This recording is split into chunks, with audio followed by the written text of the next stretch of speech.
সূরা ফাতিহা ৭ বার পরে পানিতে ফু দিয়ে খেলে কি হয় জানলে আপনি অবাক হয়ে যাবেন। প্রিয় ভাইরা আমার, প্রিয় বোনেরা আমার, আমাদের মধ্যে অনেকেই আছেন এটা জানেন না, শুধু মনে করেন সূরা ফাতিহা নামাজের সূরা, এটা শুধু নামাজের জন্যই ব্যবহার করা হয়।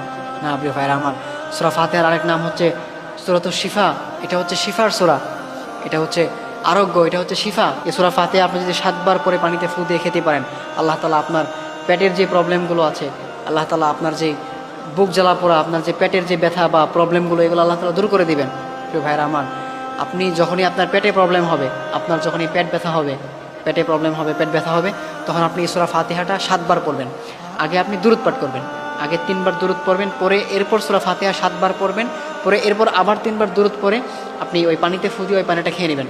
দেখবেন আল্লাহ তাআলা আপনার পেটের প্রবলেম দূর করে দিবেন, আল্লাহ তাআলা আপনার যে পেটের যে ব্যথা আছে এটা দূর করে দিবেন। আপনি সবসময় এটা খেতে পারেন। আপনি দরকার হয় একটা বোতল রেখে দিবেন, একটা বোতল রেখে আপনি ওই বোতলটাতে সবসময় সূরা ফাতিহা